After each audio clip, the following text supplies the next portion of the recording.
Hello students, welcome to mathematics classes.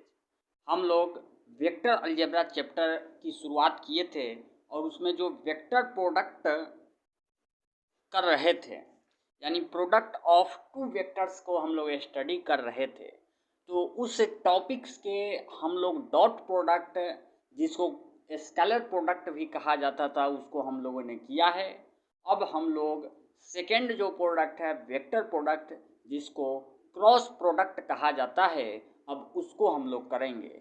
अगर आप dot product का वीडियो नहीं देखे हैं तो हमारे चैनल मैथमेटिक्स क्लासेज पर जाकर प्लेलिस्ट से वेक्टर अलजेब्रा के जो सारे के सारे वीडियोज़ हैं उसको देख लें। और अगर आप हमारे चैनल पर नए हैं तो चैनल को सब्सक्राइब ज़रूर से ज़रूर कर ले, साथ ही साथ नोटिफिकेशन को ऑन ज़रूर कर ले, ताकि लेटेस्ट वीडियो का जो इन्फॉर्मेशन है आपके पास पहुंचते रहे। तो ये जो वेक्टर प्रोडक्ट है और क्रॉस प्रोडक्ट है, ये होता क्या है, सबसे पहले इसके बारे में हम लोग जानेंगे। तो the cross product of two vectors, vector A and vector B denoted by A cross B. That means cross product को डिनोट कैसे किया जाता है, इसका कुल जो मीनिंग है, तो क्रॉस प्रोडक्ट को ए क्रॉस बी के द्वारा ऐसे डिनोट किया जाता है। इसको हम लोग जान के रखेंगे कि क्रॉस प्रोडक्ट को बीच में क्रॉस ऐसे रहता है। और साथ ही साथ मैं बता दूं कि ये ए क्रॉस बी है, इसको सिंपल मैथमेटिक्स की तरह इनटू न पढ़ा जाए, इसको हम लोग क्रॉस पढ़ेंगे। क्या पढ़ेंगे? इसको हम लोग क्रॉस पढ़ेंगे। ये जो है क्रॉस है, यानी ए क्रॉस बी, यानी vector A cross vector B के द्वारा इसको डिनोट किया जाता है। अब आइए इसके बारे में और जानकारी देखते हैं। तो वेक्टर ए क्रॉस बी बराबर होता क्या है? तो magnitude of vector A into magnitude of vector B into sine theta into n cap. और सबसे इसमें जो इम्पोर्टेंट बात है कि ये थीटा क्या है, तो मैं आपको बता दूं, ध्यान से सुनिएगा कि थीटा जो है angle between vector A and vector B का है। यानी जो वेक्टर ए ऐसे कोई वेक्टर है और ऐसे कोई वेक्टर है, अगर सपोज करते हैं कि ये वेक्टर ए है और यह वेक्टर बी है, तो वेक्टर ए और वेक्टर बी के बीच जो ये एंगल थीटा होगा, इसी को हम लोग क्या कहते हैं, ये जो है angle between vector A and vector B, इसी थीटा को हम लोग लेते हैं। अब एन कैप जो होता है, एन कैप को कैसे प्राप्त किया जाता है? तो डायरेक्शन ऑफ एन कैप जो होता है is obtained by right hand thumb rule. इसको राइट हैंड थंब रूल के द्वारा एन कैप को ऑब्टेन्ड किया जाता है। आई होप कि ये स्लाइड आपको अंडरस्टैंडिंग में हो गया होगा। अगर आपको वीडियो अच्छी लग रही है तो वीडियो को ज़रूर से ज़रूर लाइक कीजिए, शेयर कीजिए और चैनल को ज़रूर सब्सक्राइब कर लीजिए। निश्चित रूप से वीडियो को पॉज कीजिए और अभी के अभी चैनल को सब्सक्राइब कर लीजिए। अब आइए नेक्स्ट स्लाइड पर हम लोग चलते हैं। हम लोगों ने अभी देखा, क्या देखा जी? Vector A cross vector B को हम लोगों ने देखा इज इक्वल होता है वेक्टर ए का मैग्नीट्यूड इंटू वेक्टर बी का magnitude into sine theta into n cap. ये जो है हम लोगों ने वेक्टर प्रोडक्ट किया, क्रॉस प्रोडक्ट किया। अगर कोई वेक्टर कार्टेशियन फॉर्म में दिया हुआ हो तब हम लोग कैसे क्रॉस प्रोडक्ट करेंगे, आइए उसको हम लोग देखते हैं और समझते हैं। यहाँ पे आप लोग देख सकते हैं कि मैंने सपोज किया है कि वेक्टर ए जो है ए एक्स आई कैप प्लस ए वाई जे कैप प्लस ए जेड के कैप है, और वेक्टर बी को सपोज किया है कि बी एक्स आई कैप प्लस बी वाई जे कैप प्लस बी जेड के कैप है। ये वेक्टर ए को सपोज किया, वेक्टर बी को सपोज किया। अब मैं बात करूं vector A cross vector B की, तो vector A cross vector B जो होता है वह क्या होता है? तो ये डिटर्मिनेंट वैल्यू के द्वारा हम लोग इसको निकालते हैं। ये डिटर्मिनेंट वैल्यू है I cap, J cap, K cap सबसे ऊपर लिखेंगे। उसके बाद आई कैप का coefficient A X, A Y, A Z, B X, B Y, B Z, और इसको हम लोग डिटर्मिनेंट की तरह निकाल देंगे। आई होप कि आप डिटर्मिनेंट पढ़ चुके होंगे। अगर डिटर्मिनेंट का वीडियो आप लोगों ने नहीं देखा है तो जाकर अभी हमारे चैनल को विजिट कीजिए और वहाँ पे डिटर्मिनेंट का चैप्टर की पूर्ण जानकारी, पूर्ण कॉन्सेप्ट जो है दी गई है और एग्जाम्पल्स के साथ दी गई है। साथ ही साथ मैं बता दूं कि इस कोरोना पेंडेमिक के जो लॉकडाउन लगे हुए हैं चारों तरफ महामारी छाई हुई है, तो इसमें मैं बता दूं कि आप लोग घर पे रहिए और मुफ्त में यानी फ्री में मैथमेटिक्स क्लासेज के द्वारा वीडियोज को देखिए और अपने अंक को बढ़ाने का प्रयास कीजिए। पढ़ाई करते रहिए, पढ़ाई को कम न कीजिए, मोटिवेट रहिए और पढ़ाई करते रहिए। जितने भी वीडियोज आते हैं उन सारे वीडियोज को डेली अटेंड कीजिए, तभी आपको अच्छा अंक मिल सकेगा। इस बार हम लोगों का टारगेट है 99 प्लस 99 नंबर लाने के लिए। तो चलिए, अब ये जो है हम लोगों ने समझ लिया है कि ए क्रॉस बी जो है कार्टेशियन फॉर्म में कैसे निकालते हैं। तो यहाँ पे दिया गया है, इस फॉर्मूला को याद रखेंगे। आई cap, J cap, K cap लिखेंगे और प्रथम वेक्टर का आई कोफिशिएंट का, जे का और के का कोफिशिएंट लिख देंगे और फिर सेकेंड वेक्टर को लिखेंगे तो B X, B Y, B Z लिख देंगे। इसके द्वारा हम लोग क्या निकाल लेते हैं? हम लोग ए क्रॉस बी निकाल लेते हैं कार्टेशियन फॉर्म में। तो मैं इसे इरेज करता हूं ताकि आप इसका स्क्रीनशॉट ले सके। तो आप इसका स्क्रीनशॉट ले लीजिए। Thank you. चलिए, अब आगे हम लोग देखते हैं नेक्स्ट स्लाइड। आई होप कि आपको यह समझ में आ गई होगी। अब है प्रॉपर्टीज ऑफ क्रॉस प्रोडक्ट। अब प्रॉपर्टीज को हम लोग देखेंगे। तो जो प्रॉपर्टीज है क्रॉस प्रोडक्ट का, बहुत ही अनोखा प्रॉपर्टीज है ये क्रॉस प्रोडक्ट का। अगर आपको ए क्रॉस बी का जो फॉर्मूला था, magnitude of A into magnitude of B into sine theta into n cap, अगर आपको याद है तो शायद यह क्वेश्चन ये प्रॉपर्टीज बहुत ही इजी हो जाए। तो मैं चाहूँगा कि आप कॉपी कलम लेकर ही बैठे और इसको नोट करते जाइए। ये बहुत ही वेरी इंपॉर्टेंट प्रॉपर्टीज है। अगर आप जेई लेवल के क्वेश्चंस भी बनाते हैं, क्लास 12th के क्वेश्चंस बनाते हैं, या किसी अन्य बोर्ड के स्टूडेंट्स हैं, इंटरमीडिएट आईएससी के कोई भी विद्यार्थी हैं, तो आप इस वीडियो के द्वारा इस कॉन्सेप्ट को समझकर इसके बाद अपने बुक के सारे क्वेश्चंस को सॉल्व कर सकते हैं। तो आइए, फर्स्ट प्रॉपर्टी क्या कहता है? फर्स्ट प्रॉपर्टी ये बताता है हम लोगों को कि vector A cross vector A बराबर क्या होता है? 0 होता है। अब कैसे होता है उसको हम लोग आइए समझते हैं कि वेक्टर ए क्रॉस ए बराबर 0 कैसे होता है। अगर मान लेते हैं ये कोई वेक्टर ए है और साथ ही साथ एक और वेक्टर ए कह रहा है, तो इसी पर एक और वेक्टर हम लोग बना लेते हैं, ये भी कोई वेक्टर ए है। और इनके जब एक दूसरे पर वेक्टर ए है तो थीटा जो हो जाएगा, क्या हो जाएगा? थीटा हो जाएगा 0 डिग्री। और वेक्टर ए क्रॉस वेक्टर ए जो हो जाएगा magnitude of A into magnitude of A into sine 0 degree, क्योंकि थीटा क्या है? 0 डिग्री, इंटू एन कैप।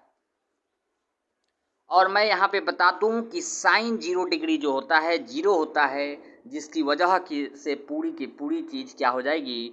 0 हो जाएगी। ये प्रॉपर्टी जो है बहुत ही आसान प्रॉपर्टीज है। ये आप लोग इसके मूल फार्मूला जो है उसको याद रखेंगे कि तो सारी प्रॉपर्टीज आपको याद रहेंगे। बहुत ही आसान प्रॉपर्टीज थी। आइए अब नेक्स्ट जो प्रॉपर्टीज, सेकेंड प्रॉपर्टीज है उसको देखते हैं। वेक्टर ए क्रॉस बी बराबर होता है माइनस बी क्रॉस ए। इसको आप लोग रिमेंबर कर लीजिए कि both have same magnitude. Magnitude तो सेम है but opposite in direction. Direction क्या है? अपोजिट है। अब थर्ड नंबर जो प्रॉपर्टीज है उसको और आगे हम लोग बढ़ते हैं। थर्ड प्रॉपर्टीज है कि एम इंटू ए वेक्टर क्रॉस बी वेक्टर, को लिख सकते हैं हम लोग m इंटू ए क्रॉस बी वेक्टर। और फोर्थ प्रॉपर्टीज है ए cross B vector plus C vector. तो जब इसको हम लोग मल्टीप्लाई करेंगे तो ए क्रॉस बी हो जाएगा, ए क्रॉस बी हो जाएगा, और साथ ही साथ ए क्रॉस बी और प्लस हो जाएगा ए क्रॉस सी, ए क्रॉस बी प्लस ए क्रॉस सी जो होगा हम लोगों को प्राप्त हो जाएगा। ये फोर्थ प्रॉपर्टीज है। अब फिफ्थ प्रॉपर्टीज जो है उसको देखें अगर, तो लिखा हुआ है ए क्रॉस बी अगर किसी क्वेश्चंस में दिए रहते हैं कि जीरो है, ए क्रॉस बी क्या है, जीरो है, तो थ्री केसेज यहाँ पे उत्पन्न होते हैं। फर्स्ट केस में हम लोग कह सकते हैं कि वेक्टर ए बराबर क्या होगा, जीरो होगा। अगर वेक्टर ए बराबर जीरो नहीं है तो हम कह सकते हैं कि वेक्टर बी बराबर जीरो है। जब वेक्टर बी भी जीरो नहीं है तो हम कह सकते हैं कि वेक्टर ए जो है वेक्टर बी के पैरेलल है। क्या है, वेक्टर ए वेक्टर बी के पैरेलल है। अगर ए क्रॉस बी बराबर जीरो है तो vector A parallel to vector B, this is the very very important properties. इसको आप लोग रिमेंबर रखेंगे। अगर आपको यह वीडियो अच्छी लग रही है तो चैनल को सब्सक्राइब जरूर कर ले और साथ ही साथ लाइक बटन को जरूर से जरूर पुश कर लें। अब चलिए सिक्स्थ प्रॉपर्टी को देखते हैं। तो सिक्स्थ प्रॉपर्टी जो है वेरी इंपॉर्टेंट प्रॉपर्टी है, I cap cross I cap, J cross जे के क्रॉस के इक्वल होता है जीरो को। इसको हम लोग समझते हैं। अभी अभी हम लोगों ने एक प्रॉपर्टी समझा था। फर्स्ट प्रॉपर्टी जो थी A vector cross A vector equal था जीरो के, यानी दोनों वेक्टर जब सेम थे तो जो थीटा एंगल बना था वह जीरो बना था, जिसके कारण साइन थीटा साइन जीरो हो गया था और साइन जीरो जीरो हो गया और जीरो के कारण पूरा मल्टीप्लिकेशन जीरो हो गया। तो यहाँ पे उसी प्रॉपर्टी से हम लोग समझ सकते हैं कि जब दो वेक्टर सेम हो और उसका क्रॉस प्रोडक्ट निकाले तो जीरो की प्राप्ति होती है और होनी भी चाहिए। ये हम लोग प्रूफ के साथ इसको प्रूव्ड कर लिए। आप इसको कॉपी में नोट कर लीजिए। ये जो सिक्स्थ प्रॉपर्टीज है ये भी वेरी वेरी इंपॉर्टेंट प्रॉपर्टीज है। इसको आप लोग याद कर ले। मैं एक बार और इसे बोल दूं ताकि आपको इस क्लास में ही ये प्रॉपर्टी याद हो जाए। आई क्रॉस आई इक्वल होता है जे क्रॉस जे इक्वल होता है के क्रॉस के, जो कि जीरो के बराबर होता है। किसके बराबर होता है, जीरो के बराबर होता है। इसको भी आप लोग याद रखेंगे। ये प्रॉपर्टी बहुत ही इम्पोर्टेंट प्रॉपर्टी है। अब नेक्स्ट जो प्रॉपर्टी है उसको हम लोग देखें। सेवेंथ प्रॉपर्टी है, ये जो है एक प्रकार का ट्रिक इसको कह सकते हैं। रिमेंबर करने के लिए हम लोग यहाँ पे एक ट्रिक बना चुके हैं। इस ट्रिक को अब हम लोग समझेंगे कि ये जो है कैसे इसको हम लोग याद रखेंगे। तो इसको याद रखने के लिए सबसे पहले आप लोगों को याद रखना होगा कि आई से हम लोगों को जे की ओर जाना है, जे से के की ओर जाना है, यही रास्ता है पॉजिटिव में, और के से हम लोगों को आई की ओर जाना है। जब ये आप लोगों को याद रहेगा तो सारी की सारी जो क्रॉस प्रोडक्ट यहाँ पे है वे सारी की सारी याद हो जाएगी। तो इसको आप लोग याद रखें। तो अब हम लोग जब आई क्रॉस जे करेंगे, आई क्रॉस जे करेंगे तो हम लोगों को मिल जाएगा के कैप। फिर से मैं बता दूं, आई क्रॉस जे करेंगे तो मिलेगा के कैप, और साथ ही साथ ये जो है फर्स्ट प्रॉपर्टी सी, आई क्रॉस जे करने पर मिलेगा के कैप। जब जे क्रॉस के करेंगे, जे क्रॉस के करेंगे तो मिलेगा आई कैप। जब के क्रॉस आई करेंगे तो हम लोगों को प्राप्ति होगा जे कैप। यानी इस साइकिल में हम लोगों को चलने पर किसी दो का क्रॉस प्रोडक्ट करने पर उसके अगले वाला प्राप्त हो जाता है। आई क्रॉस जे करेंगे तो के कैप मिल जाएगा, जे क्रॉस के करेंगे तो आई कैप मिल जाएगा, के क्रॉस आई करेंगे तो जे कैप मिल जाएगा। आई होप कि आपको यह समझ में आ रही होगी। अब इसके अपोजिट जो है उसको हम लोग देख लेते हैं। अब इसके हम लोग अपोजिट चलने वाले हैं। जे क्रॉस आई करेंगे तो हम लोगों को के कैप मिलेगा, लेकिन चूंकि हम लोग इसके अपोजिट चले हैं इसलिए साइन अपोजिट हो जाएगा। यहाँ पे पॉजिटिव साइन था, यहाँ पे नेगेटिव साइन हो गया, यानी जे क्रॉस आई की ओर चले तो माइनस के कैप की ऑब्टेंड होगा। अब नेक्स्ट क्या है, के क्रॉस जे की ओर चले तो माइनस आई हो जाएगा।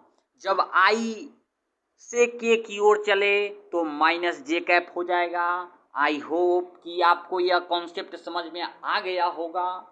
अब नेक्स्ट स्लाइड की ओर हम लोग अग्रसर होते हैं। नेक्स्ट स्लाइड क्या है, कंप्यूटर महोदय जी नेक्स्ट स्लाइड लाने का कष्ट करें। तो ये जो है ज्योमेट्रिकल सिग्निफिकेंस अब हम लोग पढ़ेंगे। आखिर हम लोग क्रॉस प्रोडक्ट का यूज कहाँ कहाँ करेंगे, उस सारी चीज़ों की जानकारी अब हम लोग करेंगे कि मैथमेटिक्स में क्रॉस प्रोडक्ट जो हैं क्यों बने हुए हैं, इनसे हमें क्या लाभ होंगे, ये हम लोग यहाँ पर देखेंगे। तो अगर कोई पैरेललोग्राम दिया गया है, क्या दिया गया है, पैरेललोग्राम दिया गया है, OABC है और ये वेक्टर A है, ये वेक्टर B है, वेक्टर A वेक्टर B ऐसे दिए गए हैं, तो हम लोग यहाँ पर ये कह सकते हैं कि इसकी एरिया A है। अब इस एरिया को फाइंड आउट करने के लिए क्रॉस प्रोडक्ट का हम लोग यूज कर सकते हैं। We know that area of parallelogram जो होता है A क्रॉस B, यानी vector A cross vector B का जो मैग्नीट्यूड होता है उसके इक्वल होता है। यहाँ पर वेक्टर A दिया हुआ है, वेक्टर B भी है और थीटा एंगल भी मालूम है, तो हम लोग vector A cross vector B के मैग्नीट्यूड का फॉर्मूला यहाँ पे यूज करेंगे। फॉर्मूला क्या था, vector A cross vector B का जो फॉर्मूला था उसको मैं यहाँ पर लिख दूँ, ये इक्वल था वेक्टर A के मैग्नीट्यूड यानी A into B into sine theta into n cap, जो था यूनिट वेक्टर था जिसका मैग्नीट्यूड जो होता है हमेशा की हमेशा क्या होता है, इसका मैग्नीट्यूड हमेशा 1 होता है। यानी हम लोग को A B sine theta find out कर देंगे तो हम लोगों को पैरेललोग्राम OABC का एरिया फाइंड आउट हो जाएगा। तो इसको हम लोग याद रखेंगे कि जब एरिया ऑफ पैरेललोग्राम पूछा जाए, इस पर नेक्स्ट स्लाइड्स में हम लोग क्वेश्चंस भी प्रैक्टिस करेंगे। तो आई होप कि आप इसको नोट कर रहे हैं और इसी क्लास में याद भी करते जा रहे हैं। तो कमेंट बॉक्स में ज़रूर से ज़रूर बताइए कि ये वीडियो कैसे लगा है। तो चलिए अब नेक्स्ट प्रॉपर्टी जो सिग्निफिकेंस है इसको देखते हैं। तो नेक्स्ट सिग्निफिकेंस क्या है, नेक्स्ट सिग्निफिकेंस है एरिया ऑफ अ ट्रायंगल। तो एरिया ऑफ अ ट्रायंगल भी इसके द्वारा निकाला जाता है। अगर कोई वेक्टर A ऐसे है, कैसे है, कोई वेक्टर A ऐसे है, आई होप कि आपको समझ में आ रहा होगा, वेक्टर A ऐसे है, वेक्टर B ऐसे है और इनके बीच का एंगल क्या है, थीटा है।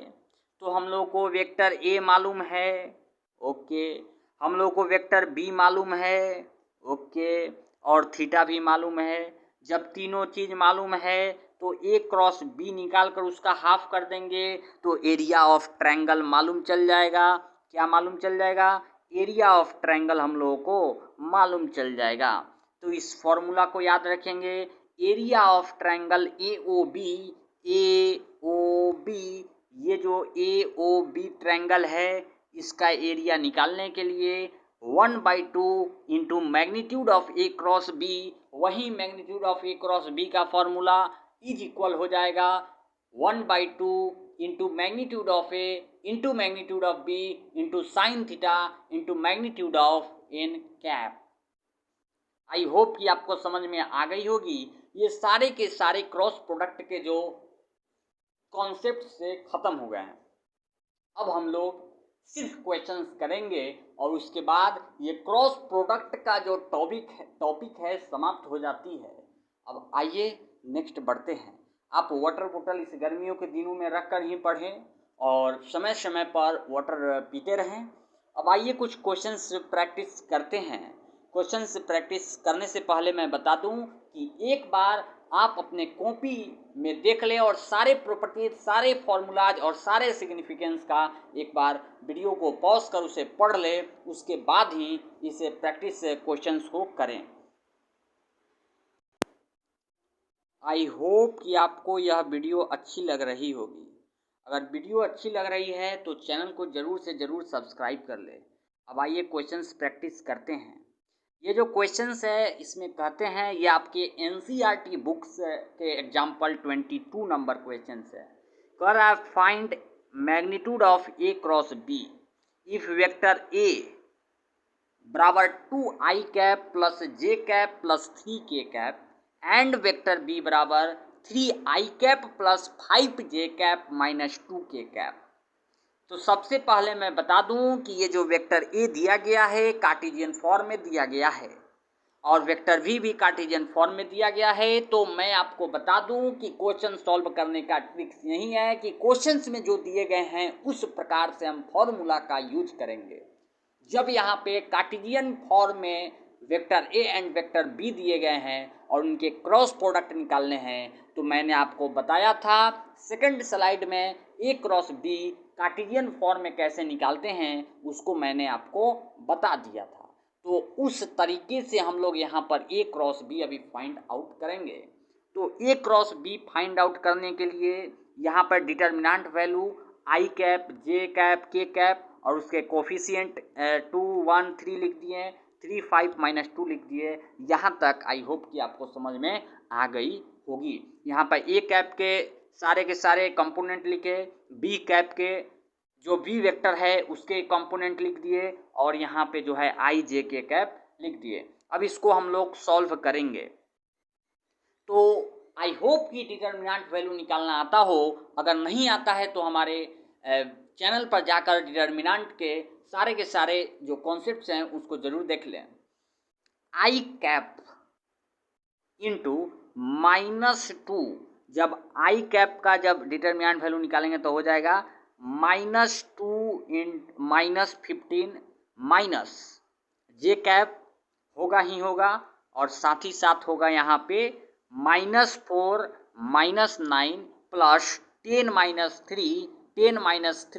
के कैप। जब इसको सॉल्व करेंगे तो ये आ जाएगा -17 आई कैप माइनस इंटू माइनस जब 13 होगा तो +13 जे कैप और प्लस 7 के कैप की प्राप्ति हम लोगों को हो जाएगी। अब यहाँ से ये जो है ए क्रॉस बी हम लोगों को निकल गया, -17 आई कैप प्लस 13 जे कैप प्लस 7 के कैप। ये जो है क्या थे, ए क्रॉस बी थे। अब हम लोग को मैग्नीट्यूड निकालना है, तो मैग्नीट्यूड निकालने हम लोगों को आता है ए क्रॉस बी का मैग्नीट्यूड हो जाता है √ आई कैप का जो कोफिशिएंट होता है उसका स्क्वायर, जे कैप के कोफिशिएंट का स्क्वायर प्लस के कैप के कोफिशिएंट का स्क्वायर और इसके अंडर रूट में रखकर ऐड करेंगे तो 507 √507 आएगा, जो कि हम लोगों का रिक्वायर्ड आंसर हो जाएगा। यही जो है हम लोगों का क्या हो जाएगा, यही हम लोगों का आंसर हो जाएगा √अंडर 507 यानी 507। अब आइए नेक्स्ट क्वेश्चन प्रैक्टिस करते हैं। आई होप कि आपको समझ में आ गया होगा। अब नेक्स्ट क्वेश्चन की ओर हम लोग अग्रसर होते हैं। जो नेक्स्ट क्वेश्चन है वो क्वेश्चन नंबर जो एग्जाम्पल्स का 24 नंबर क्वेश्चन है। फाइंड द एरिया, यहाँ पे हम लोग को एरिया निकालना है किसका, तो ट्रायंगल का। हैविंग द पॉइंट्स दिए हुए हैं ए और बी और सी भी दिए गए हैं, आर इट्स वर्टिसेस, इसके वर्टाइसेस दिए गए हैं। तो यहाँ पे मैं एक ट्रायंगल बनाता हूँ। ये कोई ट्रायंगल है और ए बी सी जो है इसको ऐसे मैं बता देता हूँ, ए बी सी ऐसे जो है कोई ट्रायंगल है और इसके कोण दिए गए हैं। तो वेक्टर ए बी निकाल लेंगे, वेक्टर ए सी निकाल लेंगे। वेक्टर ए बी और vector A C, vector A B हम लोगों ने निकाला और वेक्टर ए सी भी हम लोगों ने निकाला। और इसके बाद हम लोग क्या करेंगे, यहाँ पे जो होगा, यहाँ पे हो जाएंगे ए, यहाँ पे हो जाएंगे बी, ये C, vector A B, vector A C. और इसको हम लोग फाइंड आउट करेंगे, वेक्टर ए बी और वेक्टर ए सी को। तो वेक्टर ए बी और वेक्टर ए सी जो है यहाँ पर निकल कर आ गए हैं। कितने आए हैं, वेक्टर ए बी बराबर दिया है जे कैप प्लस 2 के कैप और वेक्टर ए सी दिया है आई प्लस 2 जे कैप। अब इसको हम लोग जानते हैं, इस फॉर्मूलाज को हम लोग पढ़ चुके हैं कि जब ट्रायंगल का एरिया निकालना हो, वेक्टर रूप में दिया हो, तो half into vector A B cross vector A C का जो है मैग्नीट्यूड निकालते हैं। तो सबसे पहले इस क्वेश्चंस में vector A B cross vector A C को हम लोग फाइंड आउट करेंगे। ये डिटर्मिनेंट वैल्यू के द्वारा हम लोग फाइंड आउट करते हैं। तो इसको आप लोग फाइंड आउट करेंगे तो आ जाएगा -4i cap plus 2j cap minus के कैप। जब इसका मैग्नीट्यूड निकालना है तो i के कोफिशिएंट, j के कोफिशिएंट और k के कोफिशिएंट के स्क्वायर को कर उसको ऐड करके उसका वर्गमूल निकाल देंगे, स्क्वायर रूट कर देंगे, तो हम लोगों के पास आ जाएगा √21। और चूंकि ये vector A B cross vector A C का मैग्नीट्यूड आया है, अब हम लोगों को रिक्वायर्ड एरिया क्या हो जाएगा, half into √21। Please subscribe this channel, इस चैनल को सब्सक्राइब जरूर से ज़रूर कर लीजिए। आई होप कि ये क्वेश्चंस भी आपको समझ में आ गए होंगे। आइए अब नेक्स्ट क्वेश्चंस की प्रैक्टिस करते हैं। क्वेश्चन नंबर 25, ये एग्जाम्पल्स है आपके बुक्स एनसीईआरटी के ही एग्जाम्पल्स हैं। तो इसमें दिया है find the area of parallelogram whose adjacent sides are given by the vectors a and vectors b। यानी यहाँ पे वेक्टर ए और वेक्टर बी दिया हुआ है, जिसके द्वारा हम लोगों को पैरेललोग्राम का जो है निकालना है एरिया। तो पैरेललोग्राम का एरिया जो होता है vector A cross vector B का जो है मैग्नीट्यूड होता है। तो सबसे पहले हम लोग vector A cross vector B determinant value से निकालेंगे। आई होप कि आपको समझ में आ गया होगा। तो डिटर्मिनेंट वैल्यू के द्वारा निकालने पर ए क्रॉस बी हो जाएगा 5i cap plus J cap minus 4k cap. अब इसका मैग्नीट्यूड निकालेंगे, यानी इसके कोफिशिएंट का, यानी i के कोफिशिएंट, j के कोफिशिएंट और k के कोफिशिएंट का स्क्वायर कर जोड़ के उसका स्क्वायर रूट कर देंगे, तो √42 आ जाएगा। यही जो है एरिया हो जाएगा। आई होप कि ये वीडियो आपको अच्छी लगी होगी। अगर वीडियो अच्छी लगी है तो हमारे चैनल को ज़रूर से ज़रूर सब्सक्राइब कर लें और लाइक करना तो बिल्कुल ही ना भूलें। और अगर आपको ये वीडियो बहुत ही अच्छी लगी है और आप चाहते हैं कि किसी और को भी ये वीडियो पहुंच पाए, तो ये आपके द्वारा पहुंचेगा। आप अपने ग्रुप में, अपने रिश्तेदारों, अपने दोस्तों में इसको शेयर कीजिए, ताकि इस लॉकडाउन की कंडीशन में सभी छात्र छात्राएं जो है, सभी स्टूडेंट्स जो हैं फ्री में मैथमेटिक्स पढ़ सके और आसान शब्दों में, आसान तरीके से पढ़ सके। क्योंकि मैथ जो है एक मैजिक है, जादू है, जिसको समझ में आ जाता है वो बहुत ही हल्का हो जाता है। तो मैं यहीं पे अब ये क्लास ख़त्म करता हूँ। अब फिर मिलेंगे हम लोग अगले वीडियो में। तब तक के लिए थैंक यू। जय हिंद, जय भारत।